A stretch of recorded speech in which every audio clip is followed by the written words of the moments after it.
اللہ کا کلام پڑھایا رسول نے، اصحاب باصفا کو لکھایا رسول نے۔ نحمدہ ونصلی علی رسولہ الکریم، اما بعد، بسم اللہ الرحمن الرحیم۔ اللہم صلی علی محمد وعلی آل محمد وبارک وسلم۔ رب اشرح لی صدری ویسر لی امری واحلل عقدۃ من لسانی یفقہوا قولی واجعل لی وزیرا من اہلی، آمین یا رب العالمین۔ ناظرین کرام، السلام علیکم ورحمۃ اللہ وبرکاتہ۔ امید آپ خیریت سے ہوں گے۔ اللہ تعالیٰ سے دعا ہے کہ آپ جہاں کہیں بھی ہوں، اللہ تعالیٰ آپ سب کو اور ہم سب کو اپنے زمان میں رکھے، عافیت و سلامتی عطا فرمائے۔ قرآن حکیم سے محبت اور سچائی کی طلب اور تڑپ کے ساتھ ہدایت ہم سب کو قرآن پاک سے لینے کی توفیق دے، اور اللہ ہم سب کو عمل کی توفیق عطا فرمائے۔ خلاصہ مضامین قرآن حکیم کی پروگرام اور یہ سلسلہ جاری ہے۔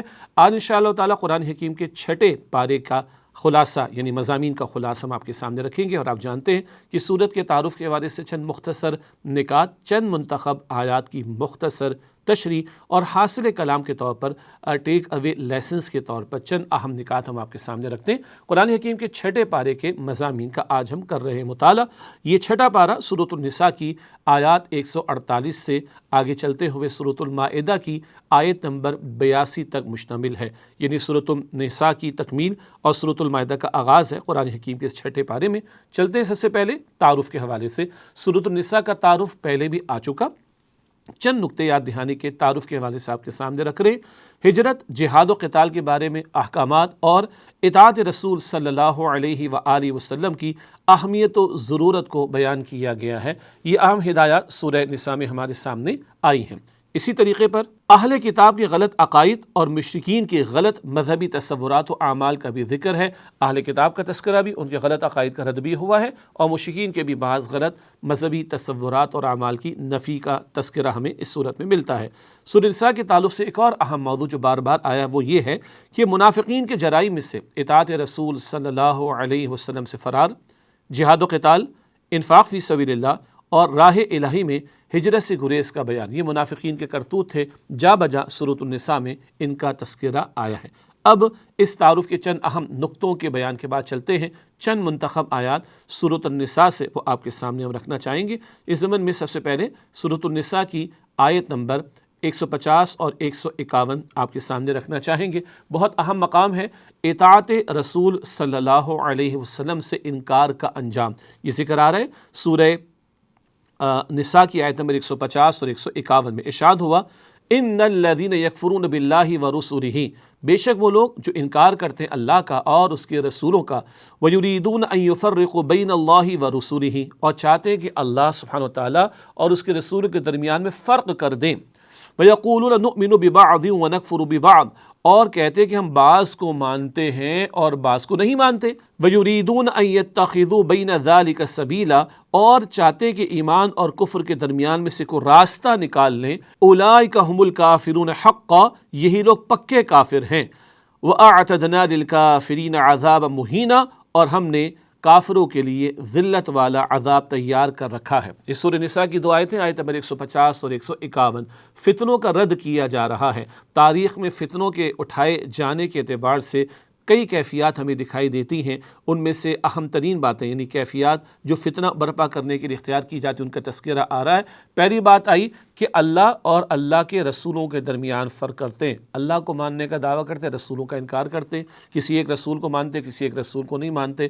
یہود و نصارہ جو ہیں موسیٰ علیہ السلام یا عیسیٰ علیہ السلام کو مانتے ہیں، نبی اکرم صلی اللہ علیہ وسلم کا انکار کرتے ہیں۔ تو بعض تو وہ ہیں کہ جو سرے سے اللہ اور اللہ کے رسولوں کا انکار کرتے ہیں، سرے سے، ایک بات۔ نمبر 2، اللہ اور اللہ کے رسولوں کے درمیان فرق کرتے ہیں، اللہ کی مانیں گے، رسول کی نہیں مانیں گے، معاذ اللہ، جیسے کہ منکرین سنت ہوا کرتے ہیں جو سنت و حدیث رسول صلی اللہ علیہ وسلم کا سرے سے انکار کرتے ہیں، اطاعت رسول صلی اللہ علیہ وسلم کا سرے سے انکار کرتے ہیں، اللہ اور رسول کے درمیان فرق کر دیا جانا۔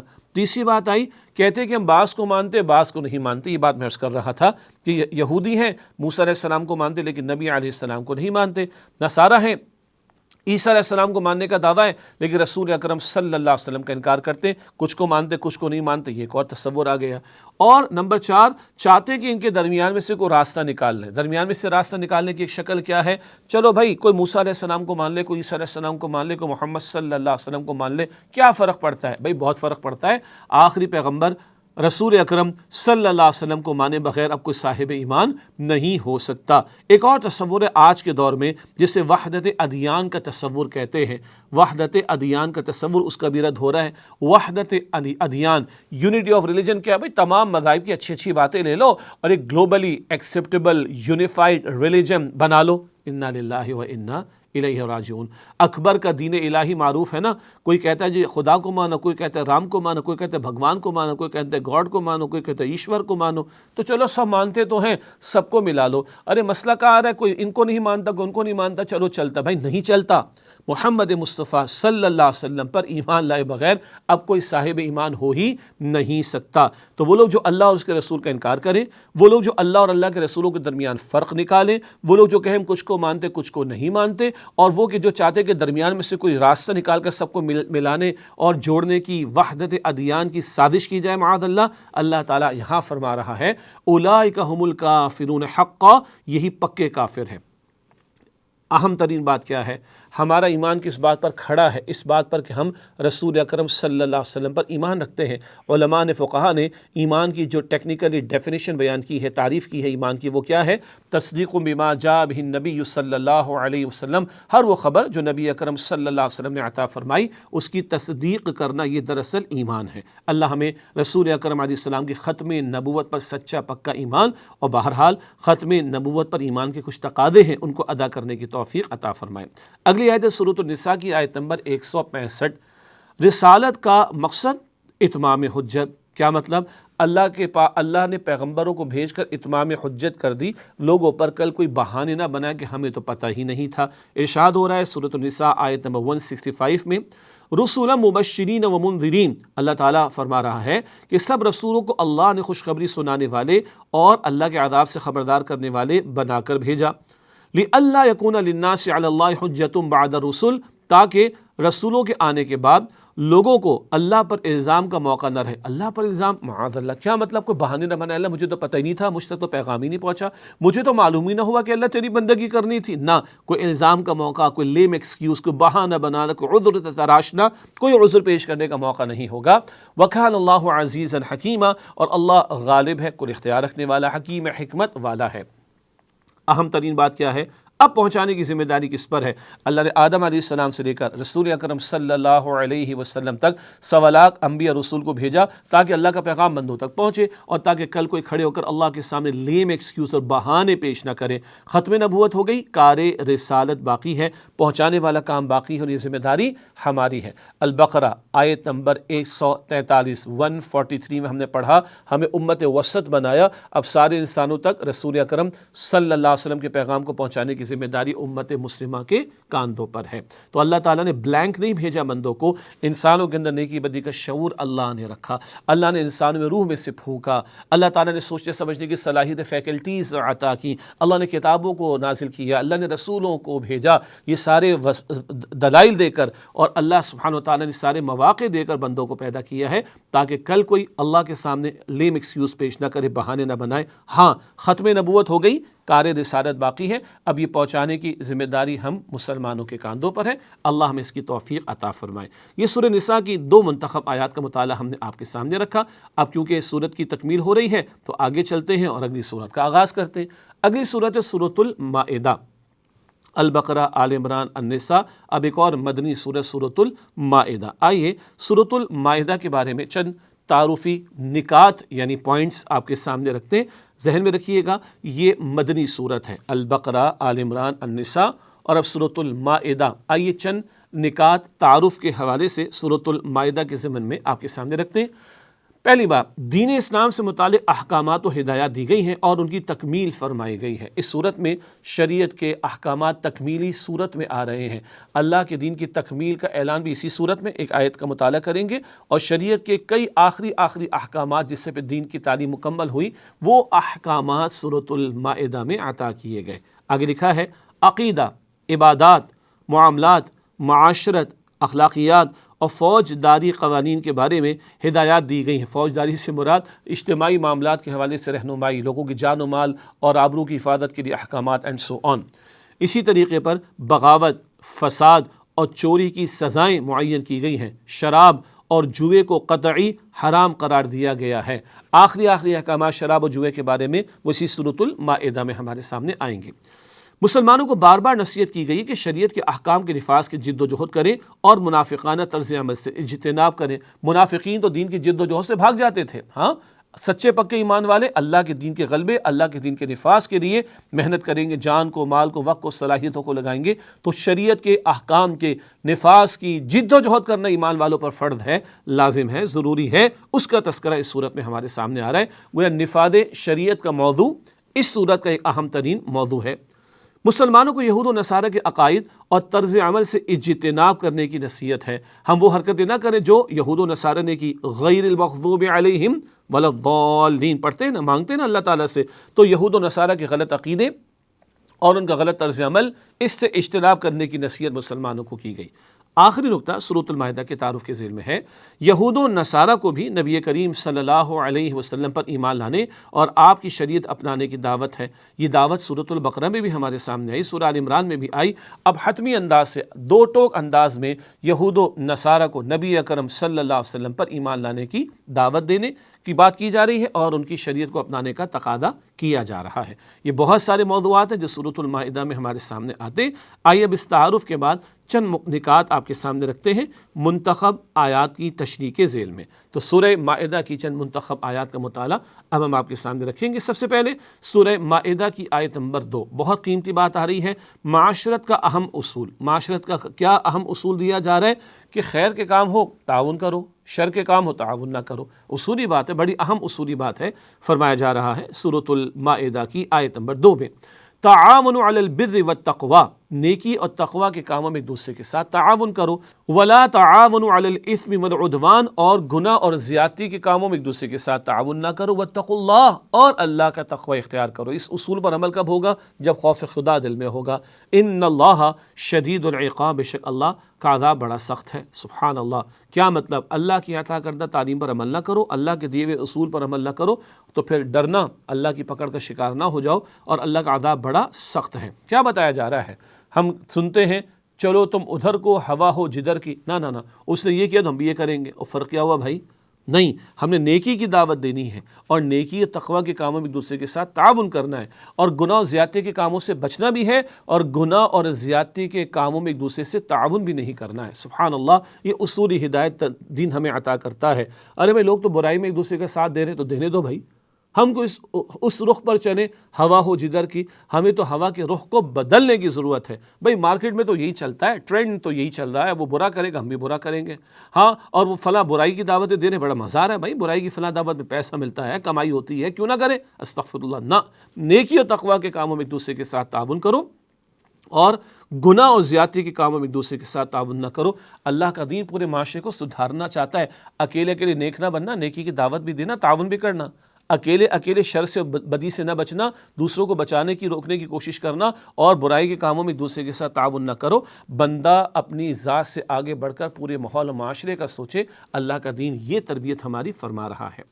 اگلی آیت ہے سورہ مائدہ کی آیت نمبر 3، اور ایک طویل آیت کا ایک حصہ اور مشہور حصہ، اور حجۃ الوداع کے موقع پر یہ عظیم الشان انداز میں الفاظ نبی اکرم علیہ السلام پر نازل ہوئے۔ یہ آیت حجۃ الوداع کے موقع پر عطا ہوئی۔ سورہ مائدہ آیت نمبر 3 تکمیل دین کا اعلان ہو رہا ہے۔ فرمایا الیوم اکملت لکم دینکم، آج کے دن اے لوگوں میں نے تمہارے لیے تمہارے دین کو مکمل فرما دیا، واتممت علیکم نعمتی، اور اپنی نعمت تم پر مکمل فرما دی، ورضیت لکم الاسلام دینا، اور میں نے تمہارے لیے اسلام کو دین کے طور پر پسند فرما لیا۔ پہلی بات کیا آئی؟ دین اسلام ایک مکمل نظام زندگی ہے۔ یہ بار بار ہم نے سورۃ البقرہ میں پڑھا، سورہ آل عمران میں پڑھا۔ دین اسلام مکمل ضابطۂ حیات ہے، اور اللہ تعالیٰ نے مکمل فرما دیا۔ قرآن رہتی دنیا تک کے لیے رہنمائی کرتا رہے گا، اور وہ محفوظ ہے۔ نبی اکرم صلی اللہ علیہ وسلم کا اسوہ حسنہ، جامع ترین اسوہ، رول ماڈل ہے، قیامت تک رہنمائی ملتی رہے گی۔ ہاں، کچھ نئے معاملات اور مسائل پیش آئیں گے تو کتاب و سنت کی تعلیم کی روشنی میں اجتہادی صلاحیت رکھنے والے علماء اصولوں کو سامنے رکھ کر رہنمائی ہمارے سامنے رکھ دیں گے۔ یہاں بھی دین مکمل ہے کہ اصول رہنمائی ان معاملات میں بھی عطا ہو گئی جو بظاہر ہمارے سامنے کھلے ہوئے نہیں ہیں، اور کتاب و سنت کے دلائل کو سامنے رکھ کر اجتہادی بصیرت رکھنے والے اہل علم کو نئے اور جدید مسائل کا حل تلاش کرنا پڑتا ہے۔ بہرحال اللہ تعالیٰ نے دین مکمل فرمایا اور نعمت کے طور پر دیا۔ بعض مرتبہ لوگ کہتے ہیں یہ روزے کا حکم بڑا بھاری ہے، بھئی نماز ادا کرنا بڑا مشکل ہے، سردیوں کی راتیں بڑی طویل تو ہوتی مگر ٹھنڈی بھی ہوتی ہے، فجر کی نماز مشکل پڑ جاتی ہے، گرمیوں کی راتیں مختصر ہوتی ہے، فجر کی نماز مشکل پڑ جاتی ہے۔ اور بھائی اللہ نے دین زحمت کے طور پر نہیں دیا ہے، اللہ نے دین نعمت کے طور پر، اللہ نے یہ پابندی لگا دی، اللہ نے وہ پابندی لگا دی۔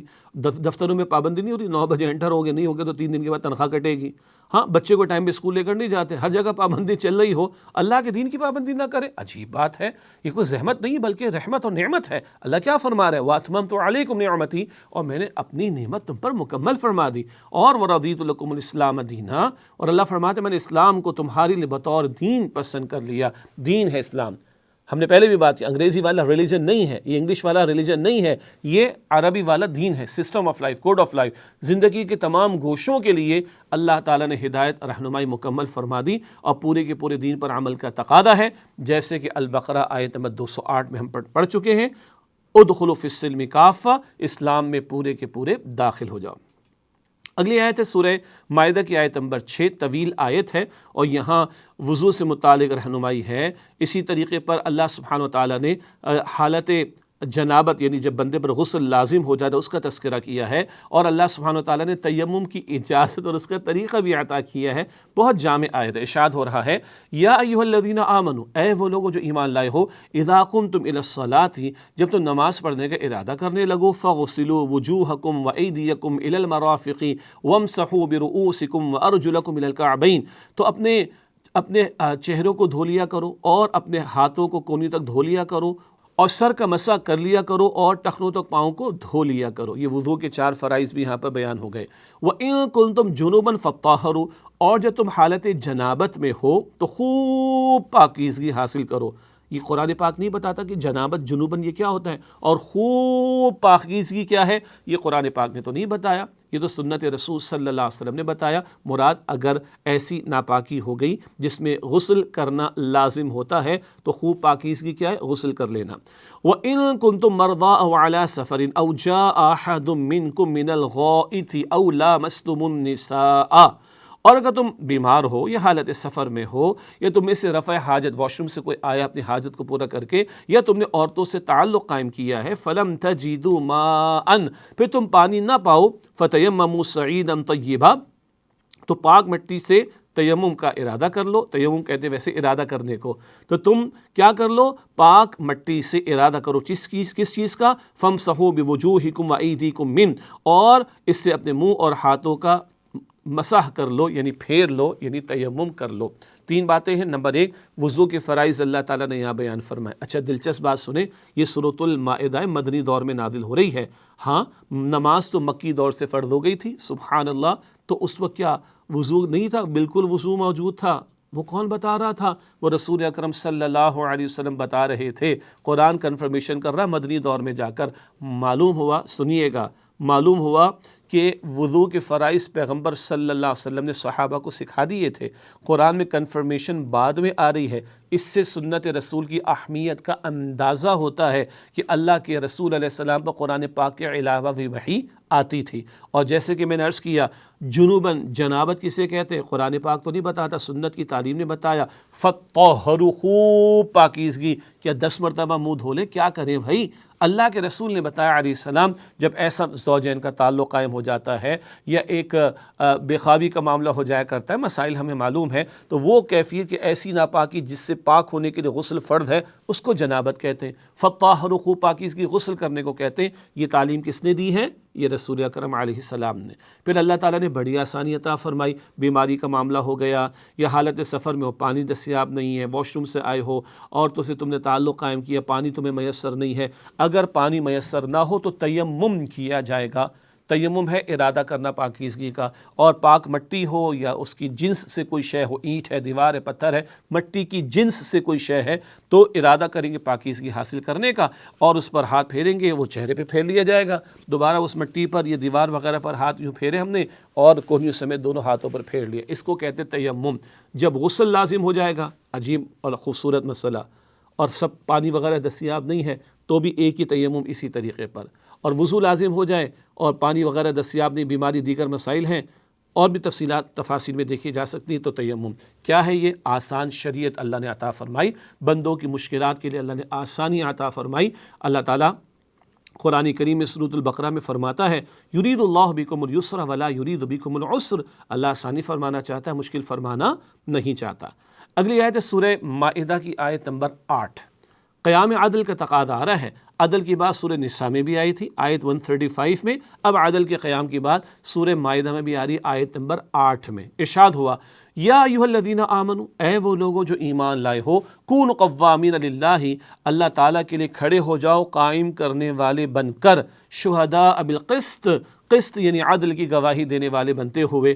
النساء میں بھی آیت 135 میں یہ بات تھی، وہاں عدل کے قائم کرنے اور اللہ کے لیے گواہ بننے کا ذکر تھا، یہاں اللہ کے لیے کھڑا ہونے اور عدل کے لیے گواہی دینے کا ذکر ہے، ایک ہی بات ہے، عدل کے لیے کھڑا ہونا، عدل کی گواہی دینی، اللہ تعالیٰ کے لیے کھڑا ہونا، اللہ تعالیٰ کے لیے گواہی دینی ہے۔ وَلَا يَجْرِمَنَّكُمْ شَنَآنُ قَوْمٍ عَلَىٰ أَلَّا تَعْدِلُوا، اور کسی قوم کی دشمنی تمہیں اس بات پر آمادہ نہ کر دے کہ تم عدل نہ کرو۔ اعدلوا، عدل کرنا، جسٹس کرنا، هُوَ أَقْرَبُ لِلتَّقْوَىٰ، وہ تقویٰ کے زیادہ قریب ہے، وَاتَّقُوا اللَّهَ، اور اللہ کا تقوی اختیار کرو، اللہ کا خوف دل میں ہوگا، کل کی جواب دہی کا احساس ہوگا تو عدل کی بات ہوگی۔ إِنَّ اللَّهَ خَبِيرٌ بِمَا تَعْمَلُونَ، بے شک اللہ تعالیٰ تم جو کچھ کرتے ہو اس سے خوب باخبر ہے۔ النساء کی آیت 135 میں کیا تھا؟ چاہے عدل کی بات تمہارے یا والدین یا رشتہ داروں کے خلاف جائے، عدل کی بات کرنا۔ یہاں کیا کہا جا رہا ہے؟ کسی کی دشمنی عدل کی بات کہنے اور عدل کرنے میں رکاوٹ نہ بنے، نہ محبت رکاوٹ بنے، نہ کسی کی دشمنی رکاوٹ بنے۔ عدل کی بات کہنا، عدل کرنا، عدل کے فیصلے کرنا اور عدل کے قیام اور جسٹس کے نفاذ کی جد و جہد کرنا، یہ اللہ تعالیٰ ہم سے مطالبہ کر رہا ہے۔ اگلی آیت سورہ مائدہ کی آیت نمبر 18، حب الہی کے دعوے، یہ یہود و نصارہ کا ذکر آ رہا ہے، کہتے ہیں ہم تو اللہ کے بڑے چہیتے ہیں۔ اچھا سنیے اللہ تعالیٰ کیا فرما رہے ہیں۔ المائدہ آیت نمبر 18، وقالت اليہود والنصارى نحن ابناء اللہ واحباؤہ، اور یہود و نصارہ نے کہا ہم تو اللہ تعالیٰ کے بیٹوں کی طرح ہیں اور ہم تو اللہ کے چہیتے ہیں۔ قل فلم يعذبكم بذنوبكم، اے نبی صلی اللہ علیہ وسلم فرما دیجئے پھر اللہ تمہاری بدعمالیوں کی وجہ سے تمہیں عذاب کیوں دیتا ہے؟ ہاں یہود و نصارہ کہتے تھے we are the chosen people of Lord, ہم تو خدا کے چنے ہوئے ہیں، ہم تو اس کے بھیڑوں کی طرح، معاذ اللہ ہم تو بڑے چہیتے ہیں۔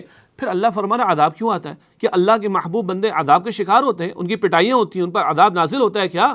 اللہ اکبر، یہ دعوے تھے یہود کے۔ آج ہم بھی دعوے کرتے ہیں، آج ہم بھی دعوے کرتے ہیں، اور ہمارے ساتھ کیا بیت رہا ہے اس وقت زمین پر؟ اس دنیا میں سب سے زیادہ خون کس کا بہتا ہے؟ لاشیں کس کے گرتے ہیں؟ ہمارے۔ یہ کیوں ہو رہا ہے ہمارے ساتھ؟ البقرہ میں ہم نے پڑھا انہوں نے اللہ کی کتاب کو، اللہ کے دین کو پس پش ڈالا، ذلت اور رسوائی کا مقدر بن گئی۔ آج ہمارے ساتھ بھی ہو رہا ہے۔ اللہ ہمارے حال پر رحم فرمائے اور ہمیں ہمارے اعمال کی اصلاح کی توفیق عطا فرمائے۔ اگلی آیت سورہ مائدہ آیت نمبر 32، انسانی جان کی حرمت۔ اللہ اکبر، اسلام کے ماننے والوں پر کتنا دہشت گردی کا لیبل لگایا جاتا ہے اور کس قدر ہمارے خلاف پروپیگنڈا کیا جاتا ہے۔ آئیے قرآن سے پوچھیں، المائدہ آیت نمبر 32، من قتل نفسا بغیر نفس او فساد فی الارض، جس نے کسی کو ناحق قتل کیا یعنی بغیر اس کے کہ جان کا بدلہ لیا جائے یا زمین میں فساد کرنے کی سزا دی جائے، فکأنما قتل الناس جمیعا، تو اس نے گویا ساری انسانیت کو قتل کر دیا۔ اللہ اکبر، نہ کسی کی جان کسی نے لی، نہ کسی نے زمین میں ایسا فساد مچایا کہ بربادی پیدا ہو جائے، اس کے بغیر بلا وجہ کسی ایک شخص کی جان کسی نے لی، اس سے ساری انسانیت کو قتل کر دیا۔ ومن احیاہا فکأنما احیا الناس جمیعا، اور جس نے ایک انسان کی جان کو بچایا اس سے گویا ساری انسانیت کو بچا لیا۔ اللہ اکبر کبیرہ، یہ اسلام کا ورڈکٹ ہے۔ ایک انسانی جان محترم ہے، اور ایک بندہ جب کسی کو قتل کرتا ہے تو وہ احترام انسانیت کو ذبح کر دیتا ہے، اس پہ چھری پھیر دیتا ہے، گویا سارے انسانوں کو قتل کر دیا اس نے، اور ایک کو بچانا سارے انسانوں کو بچانا ہے۔ اور النساء میں تو ہم نے پڑھا تھا ایک مسلمان کی جان لینا۔ اللہ اکبر کبیرہ، سورۃ النساء کی آیت نمبر 93 میں اللہ کا غضب، اللہ کی لعنت، استغفر اللہ، مدت تو پڑا رہے گا، جہنم میں ذلت والا عذاب ملے گا۔ ایک مسلمان کی جان تو کتنی قیمتی ہوتی، یہ ایک انسان کی جان کے بارے میں، ایک جان کو بچایا، ساری انسانیت کو بچایا، اور ناحق ایک کو قتل کیا، ساری انسانیت کو گویا اس نے قتل کر دیا۔ ناظرین کرام، یہ چند آیات ہوئیں سورہ مائدہ کی منتخب آیات۔ اب اس بریک پر جانے سے پہلے آپ کے سامنے ہم رکھیں گے حاصل کلام کے حوالے سے چند نقطے، جو آیات منتخب ہم نے آپ کے سامنے رکھی النساء اور المائدہ کی، ان کے چند نکات حاصل کلام کے طور پر آپ کے سامنے رکھتے ہیں۔ اللہ اور اس کے رسولوں کے احکامات میں تفریق کرنا اور کچھ رسولوں کو ماننا کچھ کو نہ ماننا یقینی کفر ہے، وہ پکے کافر ہیں۔ رسولوں کے بعثت کا ایک مقصد یہ تھا کہ وہ مومنین کو جنت کی بشارت اور منکرین کو جہنم سے ڈرائیں تاکہ لوگوں پر اتمام حجت ہو جائے۔ آج انسانیت تک پہنچانے کا فریضہ کس نے انجام دینا ہے؟ ہم نے انجام دینا ہے۔ اگلا نقطہ، نیکی و تقویٰ کے کاموں میں تعاون کرنے اور گناہ و زیادتی کے کاموں میں تعاون نہ کرنے کا حکم دیا گیا ہے۔ بہت پیارا اصول۔ نبی کریم صلی اللہ علیہ وسلم میں دین کی تکمیل کا اعلان ہوا اور آپ کے ذریعے زندگی کے تمام گوشوں کے لیے جامع ہدایات عطا کر دی گئیں، تکمیل دین کا اعلان ہو گیا۔ اللہ سبحانہ وتعالیٰ نے اہل ایمان کو ہر معاملے میں عدل کا حکم دیا ہے، خواہ معاملہ اپنوں کا ہو یا غیروں اور دشمنوں سے متعلق ہو۔ اپنے خلاف جا رہا ہو اور کسی دوسرے کے حق میں بھی جا رہا ہو، بات عدل کی کرنا اور عدل کی بات کے ساتھ عدل کے فیصلے کرنا اور عدل کو قائم کرنے کی اور عدل کو نافذ کرنے کی جد و جہد کرنا، یہ تفصیل ہمارے سامنے آئی۔ یہود و نصارہ کے باطل تصور کی نفی کی گئی ہے کہ وہ اللہ سبحانہ وتعالیٰ کے لاڈلے ہیں، ان پر کئی مرتبہ سرکشی کی وجہ سے عذاب نازل ہوا۔ پھر پٹائی کیوں ہوتی ہے؟ جیسے کہ ہم نے سورۃ المائدہ کی آیت نمبر 18 میں سمجھا۔ جو شخص ناحق کسی کی جان لیتا ہے اس کا دل انسانیت کے احترام اور ہمدردی کے جذبے سے خالی ہے، لہذا وہ پوری انسانیت کا دشمن ہے۔ ایک انسان کا ناحق قتل ساری انسانیت کے قتل کے مترادف ہے۔ ناظرین کرام، ایک بریک لیتے ہیں اور انشاءاللہ اگلی نشست میں سورۃ المائدہ کی مزید منتخب آیات کا مطالعہ آپ کے سامنے رکھیں گے۔ السلام علیکم ورحمۃ اللہ وبرکاتہ۔ السلام علیکم ورحمۃ اللہ وبرکاتہ۔ ناظرین کرام، خوش آمدید کہتے ہیں آپ کو۔ خلاصہ مضامین قرآن حکیم کے بیان کا سلسلہ جاری ہے۔ قرآن حکیم کے 6 پارے کا مطالعہ کر رہے ہیں۔ اب جو آیات ہیں وہ سورۃ المائدہ کی ہیں جن کا ہم نے انتخاب کیا اور ان کی مختصر تشریح آپ کے سامنے رکھنا چاہیں گے۔ اس حوالے سے سب سے پہلے سورۃ المائدہ کی آیت نمبر 33 آپ کے سامنے رکھنا چاہیں گے۔ یہاں فسادیوں کی سزا کا ذکر ہے۔ اللہ تعالیٰ اور اس کے رسول علیہ السلام کے احکام کے مطابق شرعی اسلامی حکومت قائم ہو تو وہاں فساد مچانے والوں کے بارے میں اور رہزنی کرنے والے، گینگز کی شکل میں ڈاکے مارنے والے، ان لوگوں کے بارے میں چند سزاؤں کا ذکر ہے جو سورہ مائدہ کی آیت نمبر 33 میں بیان کی گئی۔ آئیے مطالعہ کرتے ہیں۔ ارشاد ہوا، اعوذ باللہ من الشیطان الرجیم، بسم اللہ الرحمن الرحیم، انما جزاء الذین یحاربون اللہ ورسولہ، بے شک ان لوگوں کی سزا جو اللہ سبحانہ وتعالیٰ اور اس کے رسول علیہ السلام سے جنگ کرتے ہیں، وَيَسْعَوْنَ فِي الْأَرْضِ فَسَادًا، اور زمین میں فساد مچاتے پھرتے ہیں، أَن يُقَتَّلُوا، کیا ہے ان کی سزا؟ کہ وہ ٹکڑے ٹکڑے کر کے قتل کر دیے جائیں، او یصلبوا، یا انہیں سولی دے دی جائے، او تقطع ایدیہم وارجلہم من خلاف، یا ان کے ہاتھ اور پاؤں مخالف سمت سے کاٹ دیے جائیں، او ینفوا من الارض، یا انہیں زمین سے در بدر یعنی جلا وطن کر دیا جائے، ذالک لہم خزی فی الدنیا، یہ ان کے لیے ذلت کی بات ہے دنیا میں، وَلَهُمْ فِي الْآخِرَةِ عَذَابٌ عَظِيمٌ، اور ان کے لیے آخرت میں عظیم عذاب ہوگا۔ یہاں تشریح میں تفصیل ہے، تفاسیر کا مطالعہ کیجیے گا۔ یہاں پہلی بات کیا ہے؟ اللہ تعالیٰ اور رسول صلی اللہ علیہ وسلم سے لڑنے کا مطلب اسلامی حکومت کے خلاف بغاوت ہے۔ ذکر آئے نا اللہ اور اس کے رسول سے جنگ کرنا، تو اللہ اور اس کے رسول سے جنگ سے مراد ایک تو وہ سود خوری کا معاملہ، وہ تو البقرہ میں ہم پڑھ چکے۔ ایک مراد کیا ہے؟ شرعی اسلامی صحیح معنی میں اسلامی حکومت موجود ہو اور وہاں کو فساد مچا رہا ہے، بغاوت کر رہا ہے، تو ایسے سازشی عناصر اور بغاوت کرنے والوں کے بارے میں ایکشن لیا جائے گا۔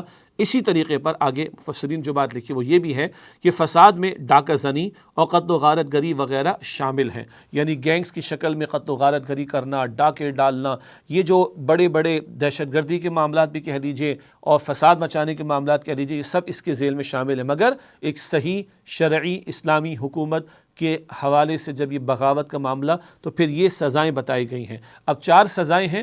فقہا نے لکھا جرم کی جتنی زیادہ شدت ہوگی سزا بھی اس کی مناسبت سے اتنی شدید ہوگی۔ مزید تفصیلات تفاصیل میں دیکھی جا سکتی ہیں۔ یہ سخت سزائیں کیوں ہیں؟ کیوں ہے پتہ ہے؟ جان کی حفاظت کے لیے، مال کی حفاظت کے لیے، آبرو کی حفاظت کے لیے۔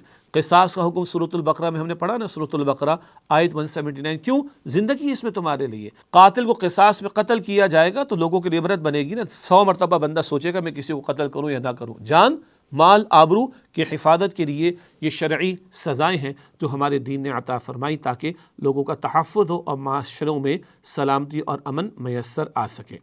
اگلی آیت ہے سورۃ المائدہ کی آیت نمبر 44، احکامات الہی کا عدم نفاذ کفر ہے۔ اللہ اکبر، اللہ کے احکامات کا نفاذ اگر نہیں کیا جا رہا تو یہ کفریہ طرز عمل ہے۔ سورۃ المائدہ آیت نمبر 44 اللہ سبحانہ وتعالی نے فرمایا وَمَن لَّمْ يَحْكُم بِمَا أَنزَلَ اللَّهُ فَأُولَٰئِكَ هُمُ الْكَافِرُونَ، اور جو لوگ اللہ سبحانہ وتعالی کے نازل کردہ کلام کے مطابق فیصلے نہیں کرتے وہی تو کافر ہیں۔ ویسے ہی سورۃ المائدہ کی آیت نمبر 44 ہے، آیت نمبر 45 میں پتہ ہے کیا ہے؟ فَأُولَٰئِكَ هُمُ الظَّالِمُونَ، اور آیت نمبر 47 میں پتہ ہے کیا ہے؟ فَأُولَٰئِكَ هُمُ الْفَاسِقُونَ، یہی ظالم، یہی فاسق ہے۔ البتہ سمجھنے کی ضرورت ہے، ایک ہوتا ہے عقیدے کا کفر، ایک ہوتا ہے عمل کا کفر۔ ایک شخص اللہ کے کسی واضح حکم کا، دین کے مسلمہ معاملات کا انکار کرے تو اسلام سے خارج ہو جائے گا، وہ عقیدے کا اور پکا کافر ہے۔ کوئی اللہ کو نہ مانے، پیغمبروں کو نہ مانے، آخرت کو نہ مانے، نماز کا انکار کرے، زکوٰۃ کا انکار کرے، روزے کا انکار کرے، یہ تو عقیدے کا کافر۔ ایک ہے مانتا تو ہے مگر عمل نہیں کرتا، یہ عملاً کافر ہے، یہ عملاً کافرانہ طرز عمل ہے۔ من ترک الصلاۃ متعمدا فقد کفر، جامع ترمذی شریف کی روایت، نبی صلی اللہ علیہ وسلم نے فرمایا جس نے جان بوجھ کر نماز ترک کر دی وہ کفر کر چکا۔ اللہ اکبر، جان بوجھ کے نماز ترک کرنا کفریہ طرز عمل ہے۔ نماز کا انکار کرے گا اسلام سے خارج، نماز ادا نہیں کر رہا کفریہ طرز عمل۔ تو جن کے پاس اختیار ہے، شریعت کا حکم سامنے ہے، اب نافذ نہیں کرتے تو یہ کیا ہے؟ یہ کفریہ طرز عمل ہے۔ تقاضا کیا ہے؟ انفراد اور اجتماعی سطح پر نفاذ دین کی جد و جہد کی جائے۔ اللہ کا حکم ہمارے پاس، اللہ کی شریعت ہمارے پاس، اللہ کا دین ہمارے پاس، اللہ کے ڈوز اینڈ ڈونٹس ہمارے پاس، اللہ کے احکامات یہ کرو یہ نہ کرو ہمارے پاس۔ اب اگر جن کے پاس اختیار ہے وہ اس اختیار اور اقتدار کو استعمال کر کے نہ کرے تو کافرانہ طرز عمل ہے، مشرکانہ طرز عمل ہے، فاسقانہ طرز عمل ہے۔ اور جس کے بعد جہاں اختیار وہ شریعت کے حکم پر عمل نہیں کرتا، نفاذ کی محنت نہیں کرتا، قائم و نافذ کرنے کی جد و جہد نہیں کرتا، یہ طرز عمل کافرانہ ہے۔ بہت سخت بات ہے یہ، مگر قرآن پاک میں لکھا ہے فَأُولَٰئِكَ هُمُ الْكَافِرُونَ فَأُولَٰئِكَ هُمُ الظَّالِمُونَ فَأُولَٰئِكَ هُمُ الْفَاسِقُونَ، یہی لوگ کافر ہیں، یہی لوگ ظالم ہیں، یہی لوگ فاسق ہیں۔ اللہ تعالیٰ محفوظ رکھے اور دین کو سیکھنے، دین پر عمل اور دین کے احکام کے نفاذ کی جد و جہد کی ہمیں توفیق عطا فرمائے۔ اگلی آیت ہے سورۃ المائدہ آیت نمبر 51 یہود و نصارہ سے دلی دوستی منع کی جا رہی ہے۔ دل والی دوستی، دلی پکی گہری دوستی، قلبی دوستی یہود و نصارہ سے ہو، اللہ کے باغیوں سے ہو، اللہ کے دین کے احکامات کے انکار کرنے والوں سے ہو، ممکن ہی نہیں۔ ایمان والوں کو کہا جا رہا ہے، ارشاد ہوا سورۃ المائدہ آیت نمبر 51 یا ایھا الذین آمنوا، اے وہ لوگوں جو ایمان لائے ہو، لا تتخذوا اليہود والنصارى اولیاء، اے ایمان والو یہود و نصاروں کو اولیاء نہ بناؤ۔ ولی کی جمع اولیاء، آگے بات کریں گے۔ بعضهم اولیاء بعض، یہ آپس میں ایک دوسرے کے دلی دوست ہیں۔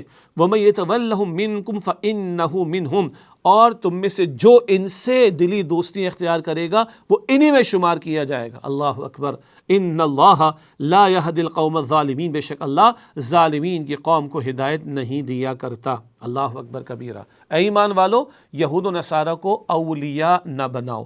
ولی کی جمع اولیاء، ولی دلی دوست کو کہتے ہیں، قلبی دوستی، دل والی دوستی، گہری دوستی۔ ہاں، یہ ایمان والوں کی ایمان والوں سے ہو سکتی ہے، باغیوں سے، سرکشوں سے، کافروں سے، اسلام دشمنوں سے، دین دشمنوں سے، اللہ اور اس کے رسول کے انکار کرنے والوں سے نہیں ہو سکتی۔ ہاں، ولایت یعنی دوستی ہونا ایک شے ہے اور حسن سلوک دوسری شے ہے۔ ارے حسن سلوک تو جانوروں کے ساتھ بھی ہوگا، کتے اور بلی کے بارے میں بھی رہنمائی موجود ہے نا۔ احادیث میں پیاسے کتے کو پانی پلانے پر ایک شخص کی بخشش ہو رہی، اور ایک بلی کو باندھ کر رکھا گیا، ایک عورت نے باندھ کر رکھا، مر گئی وہ بھوک کی وجہ سے، اس کو عذاب دیا گیا۔ تو جس دین نے جانوروں کے حقوق بتائے، انسان تو اشرف المخلوقات ہے، حسن سلوک الگ شے ہے۔ کافروں سے حسن سلوک بھی ہوگا۔ ہاں، سورۃ الممتحنہ ہے، 28ویں پارے میں ہے، آیت نمبر 8 اور 9 میں تفصیل ہے۔ سورۃ الممتحنہ 28واں پارہ آیت نمبر 8 اور 9، ایک وہ کافر ہیں جو مسلمانوں کے خلاف دشمنی اختیار کرتے ہیں، جنگ کرتے ہیں، ان کو ان کے گھروں سے نکالتے ہیں اور نکالنے میں دوسروں کی مدد کرتے ہیں۔ نو، یہاں حسن سلوک بھی نہیں۔ ایک کافر لڑتے نہیں ہیں، تم سے جنگ نہیں کرتے، تمہیں تمہارے گھروں سے نہیں نکالتے، تمہارے نکالنے پر کسی کی مدد نہیں کرتے، جاؤ حسن سلوک کر لو۔ حسن سلوک الگ شے ہے، قلبی دوستی الگ بات ہے۔ قلبی دوستی، دلی دوستی، گہری دوستی ایمان والوں کی ایمان والوں سے ہوگی، یہود و نصارہ سے نہیں ہوگی۔ آج کے سینیریو میں ہم اپنے گریبانوں میں جھانکیں، آج ہمیں کون پسند ہے، کن کے اذن پسند ہے، کن کے کردار ہمیں پسند ہے، کون ہمارے رول ماڈل ہیں؟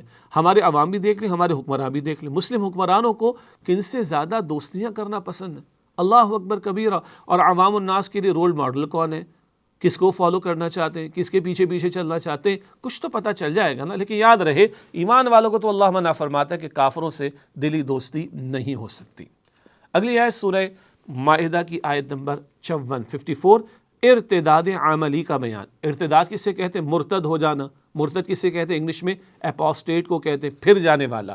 ایک شخص سے جو اسلام سے پھر جائے اس کو مرتد کہتے ہیں، اپوسٹیٹ کہتے ہیں۔ پھر تفصیل ہے، البتہ اس کی سزا ہمارے دین میں قتل بھی ہے، تاکہ لوگوں کے عقید اور ایمان محفوظ رہیں۔ تفصیل کا موقع نہیں۔ ایک ارتداد عقیدے کا ہوتا ہے، ایک ارتداد عمل کا ہوتا ہے۔ ایک پھر جانا عقیدے کا ہوتا ہے، ایک پھر جانا عمل کا ہوتا ہے۔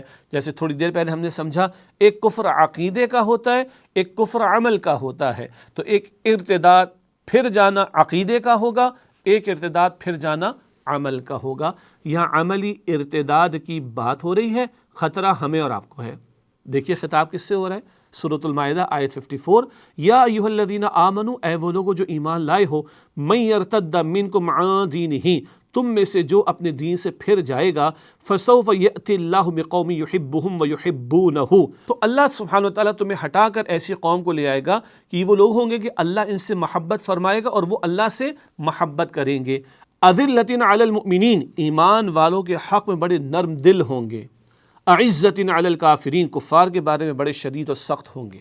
یجاہدون فی سبیل اللہ، وہ اللہ کی راہ میں جہاد کریں گے۔ ولا یخافون لومۃ لائم، اور کسی ملامت کرنے والے کی ملامت کی پرواہ نہیں کریں گے اللہ کے معاملے میں۔ ذالک فضل اللہ یؤتیہ من یشاء، یہ اللہ کا فضل ہے، جس کو چاہتا ہے وہ عطا فرماتا ہے۔ واللہ واسع علیم، اور اللہ وسعت والا، خوب علم رکھنے والا ہے۔ کس سے خطاب ہے؟ ایمان والوں سے۔ تم میں سے جو پھر جائے گا نا تو اللہ تمہیں ہٹا دے گا، جو دین کے تقاضوں سے فرار اختیار کرے۔ منافقین کا طرز عمل پڑھا نا، اللہ کی راہ میں قتال، اللہ کی راہ میں انفاق، اللہ کی راہ میں ہجرت، اللہ کے پیغمبر علیہ السلام کی اطاعت، اللہ کے پیغمبر علیہ السلام کے دین کے مشن میں ان کا ساتھ دینا، بھاگتے تھے نا۔ ذہن میں رکھیں، تم میں سے جو دین کے تقاضوں سے پھر جائے تو کیا کرے گا؟ اللہ تمہیں ہٹا کر کسی اور قوم کو لے آئے گا، اور کیا ہوگا؟ اللہ ان سے محبت فرمائے گا، وہ اللہ سے محبت کریں گے، اور ایمان والوں کے حق میں بڑے نرم دل، کفار پر بڑے شدید ہوں گے، اور اللہ کے راہ میں جہاد کریں گے، مستقل محنت، مستقل اسٹرگل، جد و جہد، اور اللہ کے بارے میں کسی ملامت کرنے والے کی ملامت کی پرواہ نہیں کریں گے۔ یہ 4 صفات اللہ کے محبوب بندوں کی صفات ہیں۔ اللہ کن سے محبت فرمائے گا؟ جو اللہ سے محبت کریں گے۔ ایمان والوں کے لیے نرم دل، کفار کے لیے شدید ہوں گے، راہ خدا میں جہاد کریں گے، اور اللہ کے بارے میں کسی ملامت کرنے والے کی ملامت کی پرواہ نہیں کریں گے۔ کوئی مخالفت کرے گا، کوئی ٹانٹنگ کرے گا، کوئی کامنٹس پاس کرے گا، کوئی لوز ٹاک کرے گا، کوئی اپوزیشن کرے گا، نو، کوئی پرواہ نہیں کریں گے۔ یہ ہے جن پر اللہ کا فضل ہوگا، جس کو چاہتا ہے اللہ عطا فرماتا ہے۔ کیا ہمیں صفات ہیں؟ اف یس تو ہم اللہ کے محبوب ہیں، اف نو تو پریشان ہو جانا چاہیے کہ اللہ ہمیں ہٹا کر کسی اور کو نہ لے آئے۔ تو اللہ کے محبوب بندوں کی صفات تو یہاں آ گئیں۔ اب اگر کوئی پھر رہا ہے، ان صفات کو اختیار نہیں کر رہا، تو یہ عملاً ارتداد کا معاملہ ہے، اور اللہ سبحانہ وتعالیٰ ایسے لوگوں سے راضی تو نہیں ہوگا، اللہ محفوظ رکھے۔ تو بہرحال عقیدے کا نہیں، یہاں عمل کے ارتداد کا ذکر آیا، جس کی تفصیل ہمارے آپ کے سامنے آ گئی۔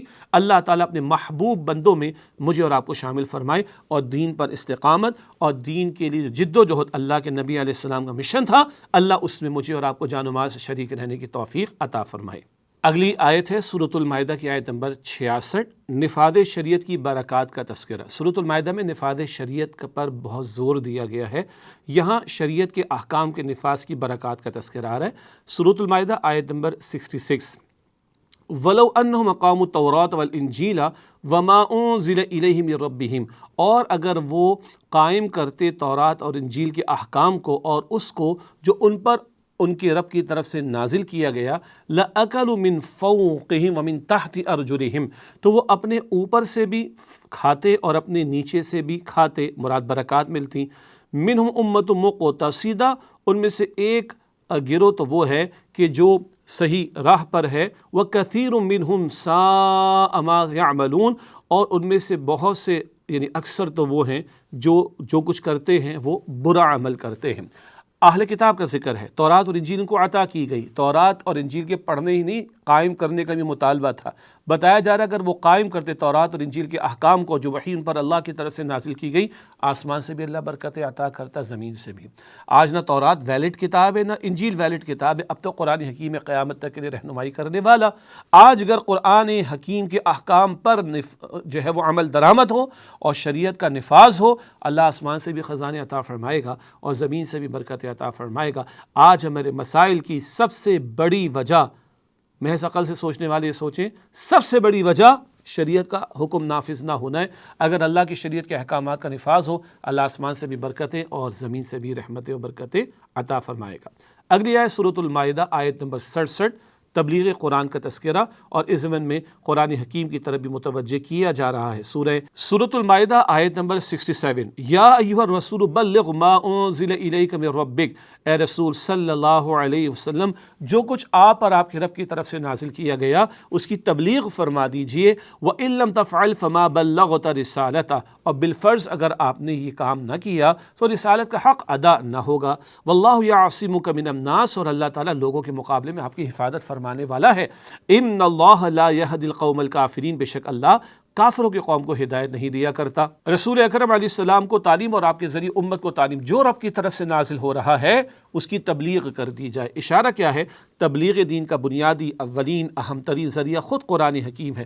قرآن کی تبلیغ، قرآن کے پیغام کو عام کرنا، اس کا حکم دیا جا رہا ہے، اور اگر ایسا نہ ہو تو رسالت کا حق ادا نہ ہوگا۔ حضور نے تو پہنچایا، قرآن حکیم پہنچایا، اپنی سنت و تعلیم حدیث کے ذریعے ہمیں پہنچا دی۔ امت کو سمجھایا جا رہا ہے کہ قرآن کے ذریعے پیغام نہیں پہنچا رہے، قرآن کا پیغام نہیں پہنچا رہے تو حق تبلیغ ادا نہ ہوگا۔ اللہ ہمیں قرآن پاک سیکھنے، سمجھنے اور عمل کرنے اور دوسروں تک پہنچانے کی توفیق عطا فرمائے۔ اگلی آیت سورۃ المائدہ آیت نمبر 68 بتایا جا رہا ہے نفاذ شریعت کے بغیر کوئی حیثیت نہیں۔ مستقل یہ موضوع سورۃ المائدہ میں آیا ہے۔ المائدہ آیت نمبر 68 ارشاد ہوا، قل یا اہل الکتاب لستم علی شیء، اے نبی صلی اللہ علیہ وسلم فرما دیجئے اے اہل کتاب تمہاری کوئی حیثیت نہیں، حتی تقیموا التوراۃ والانجیل وما انزل الیکم من ربکم، یہاں تک کہ تم تورات کو اور انجیل کو قائم کرو اور اس سب کچھ کو جو تم پر تمہارے رب کی طرف سے نازل کیا گیا ہے۔ کیا بتایا جا رہا ہے؟ اگر تورات اور انجیل قائم نہیں کرتے تمہاری کوئی حیثیت نہیں۔ اب یہ بات سمجھ میں آنی چاہیے کہ آج تورات اور انجیل تو ویلڈ کتابیں نہیں، قرآن پاک ویلڈ کتاب ہے۔ اگر اس کے احکام کا نفاذ نہیں ہوتا تو اللہ کی نگاہوں میں کوئی حیثیت نہیں۔ آج ذلت اور رسوائی کی وجہ کیا ہے؟ ہماری قرآن پاک کو فراموش کر دینا۔ ابھی تھوڑی دیر پہلے ہم نے آیت نمبر 44 کا مطالعہ کیا سورۃ المائدہ۔ اگر قرآن کے احکام یعنی اللہ کی وحی کے احکام کا نفاذ نہیں ہو رہا تو فرمایا جا رہا ہے کافرانہ طرز عمل۔ یہاں بتایا جا رہا ہے اللہ کے احکام کا نفاذ نہ ہو تمہاری کوئی حیثیت نہیں ہے۔ پھر اگین وہ دوبارہ وہ بات سمجھ لیتے ہیں، آج ہماری ذلت اور رسوائی کی اہم ترین وجہ قرآن پاک کے احکام کا نفاذ نہ ہونا، قرآن پاک سے تعلق نہ ہونا، قرآن پاک پر عمل نہ ہونا ہے۔ یہ ہمیں بنی اسرائیل کا تذکرہ کر کے بار بار سمجھایا جا رہا ہے۔ اگلی آیت ہے سورۃ المائدہ آیت نمبر 77 دین میں غلو کی ممانعت، غلو حد سے بڑھ جانا، اس سے روکا گیا ہے۔ فرمایا جا رہا ہے المائدہ آیت 77 میں، قل یا اہل الکتاب لا تغلو فی دینکم، اے نبی صلی اللہ علیہ وسلم فرما دیجئے اے اہل کتاب دین میں غلو نہ کرو۔ بہت اہم ہدایت عطا ہو رہی ہے۔ کیا ہوتا ہے غلو؟ غلو کا مطلب ہے حد سے آگے بڑھنا۔ غلو حد سے آگے بڑھنے کو کہا جاتا ہے۔ کیا مراد؟ عقیدہ اور عمل کے بارے میں دین کی حدود سے تجاوز کرنا غلو ہے۔ عقیدے کا معاملہ، عمل کا معاملہ، اس میں دین کی حدود سے تجاوز کرنا یہ غلو ہے، حد سے آگے بڑھنا ہے۔ نصارہ نے کیا کیا؟ عیسیٰ علیہ السلام کو معاذ اللہ خدا کا درجہ دے دیا، استغفر اللہ، یہ غلو ہے۔ وہ اللہ کے بندے اور اللہ کے رسول ہیں۔ نصارہ نے جو ہے وہ رہبانیت کی راہ اختیار کر لی، گھر بار کو چھوڑو، جنگل بیابانوں میں نکل جاؤ، بندہ گھر گھر ہستی کے معاملات کو چلائے کہ اللہ اللہ کرے، کونے خدرے میں جا کے بیٹھ کے اللہ اللہ کرو۔ یہ عمل کا غلو اور رہبانیت تو اسلام میں کوئی تصور نہیں۔ زندگی کے عین منجدھار میں رہ کر زندگی کے تقاضے پورے کرنے ہیں، مراد ہے کہ اپنی حاجات کو بھی پورا کرنا ہے اللہ کی اطاعت کرتے ہوئے، اللہ کی بندگی کرتے ہوئے۔ بہرحال غلو نہیں کرنا ہے۔ عقیدے کا معاملہ، عمل کا معاملہ، شریعت نے جو حدود معین کی اس سے آگے نہیں بڑھنا ہے۔ اللہ ہمیں دین کے تقاضوں پر عمل کی توفیق عطا فرمائے۔ اگلی آیات ہیں سورہ مائدہ آیات 78 اور 79، 78 اور 79۔ نہیں انل منکر نہ کرنے کی سزا، امر بالمعروف نہیں انل منکر، معلوم ہے نا ہمیں، نیکی کا حکم دینا، بدی سے روکنا ہے۔ یہ بدی سے روکنے کے فریضے کو انجام نہ دے تو اس کی سزا کیا ہوتی ہے؟ آئیے قرآن پاک سے معلوم کرتے ہیں۔ ارشاد ہو رہا ہے لعن الذین کفروا من بنی اسرائیل علی لسان داؤد وعیسی ابن مریم لعنت کی گئی ان لوگوں پر جنہوں نے کفر کیا بنی اسرائیل میں سے داؤد علیہ السلام اور عیسیٰ ابن مریم علیہ السلام کی زبان سے، ذالک بما عصوا وکانوا یعتدون، یہ سے کہ انہوں نے نافرمانی کی، وہ حد سے بڑھ جایا کرتے تھے۔ کانوا لا یتناہون عن منکر فعلوا، کیونکہ جو کچھ وہ بدی کیا کرتے تھے وہ لوگ اس سے روکتے نہیں تھے افراد کو۔ لبئس ما کانوا یفعلون، بہت برا ہے جو وہ کام کیا کرتے تھے۔ داؤد علیہ السلام اور عیسیٰ علیہ السلام کی زبان سے کن پر لعنت کروائی گئی؟ جنہوں نے نافرمانی کی، حد سے گزر گئے اور معاشرے میں لوگ برائی کرتے تھے اس بدی سے روکتے نہیں تھے، نہیں عن المنکر کا فریضہ انجام نہیں دیتے تھے۔ ان کی اس جرم کی وجہ سے بنی اسرائیل کے ایسے کفر کرنے والوں پر، ایسی زیادتیاں کرنے والوں پر، نافرمانی کرنے والوں پر لعنت کروائی گئی پیغمبروں کی زبان سے۔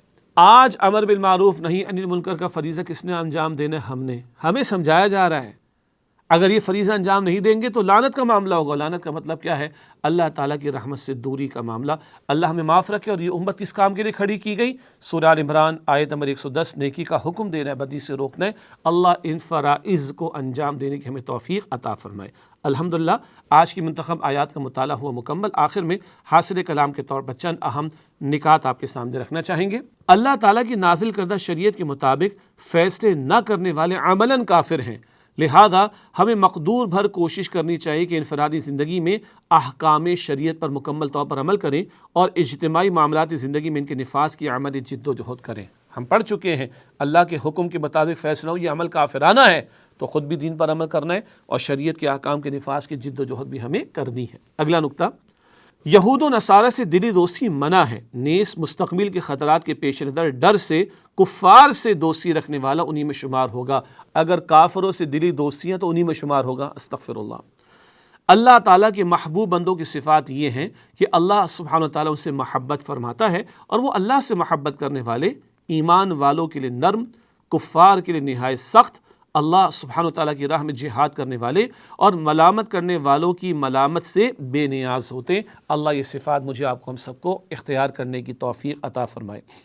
اللہ تعالیٰ اور اس کے رسول صلی اللہ علیہ وسلم کے احکام کا نفاذ اللہ تعالیٰ کی بے پناہ آسمانی و زمینی رحمتوں اور نعمتوں کے حصول کا ذریعہ ہے۔ شریعت اسلامی کے نفاذ کی جد و جہد کے بغیر محض ایمان کے دعوے نجات کے لیے کافی نہیں۔ یہ بات سورۃ المائدہ آیت نمبر 66 اور 68 میں بات ہمارے سامنے آئی تھی۔ اللہ آسمان زمین سے برکتیں دے گا، کب؟ جب اس کے احکام کا نفاذ ہو۔ اور محض ایمان کے دعوے کافی نہیں، شریعت کے احکام کے نفاذ کی جد و جہد بھی لازم ہے۔ اللہ سبحانہ وتعالیٰ نے نہی عن المنکر، برائی سے منع کرنے کا فریضہ ترک کرنے کو بڑا جرم قرار دیا ہے، حتیٰ کہ ایسے لوگوں پر رسولوں کی زبان سے لعنت کرائی گئی ہے۔ ہم پڑھ چکے داؤد علیہ السلام اور عیسیٰ علیہ السلام کی زبان سے کن پر لعنت کرائی گئی؟ جو نہی عن المنکر کا فریضہ انجام نہیں دیتے تھے بنی اسرائیل میں سے۔ اللہ تعالیٰ ہمیں اپنے احکامات پر عمل کی توفیق دے۔ پروگرام کے آخر میں فرمان نبوی صلی اللہ علیہ وسلم پیش خدمت ہے۔ رسول اللہ صلی اللہ علیہ وسلم نے فرمایا، قرآن کریم تمہارے حق میں حجت ہوگا یا تمہارے خلاف؟ صحیح مسلم شریف کی روایت، تمہارے حق میں سفارش کرے گا، شفاعت کرے گا اللہ کے حضور، یا تمہارے خلاف شکایت کرے گا۔ اللہ شکایت سے بچائے، اور اللہ قرآن پاک پر ایمان، اس کی تلاوت، اس کو سمجھنے، اس پر عمل اور اس کے احکام کے نفاذ کی محنت کرنے اور اس کے پیغام کو دوسروں تک پہنچانے کی توفیق دے، تاکہ قرآن حکیم ہمارے حق میں شفاعت کرنے والا ہو۔ اللہ تعالی ہم سب کی، تمام مسلمانوں کی مغفرت فرمائے اور قرآن پاک سے تعلق کی مضبوطی اور اس کے حقوق و تقاضوں کو ادا کرنے کی توفیق عطا فرمائے۔ آمین یا رب العالمین۔ وآخر دعوانا ان الحمدللہ رب العالمین، والسلام علیکم ورحمۃ اللہ وبرکاتہ۔ اللہ کا کلام پڑھایا رسول نے، اصحاب با صفا کو لکھایا رسول نے۔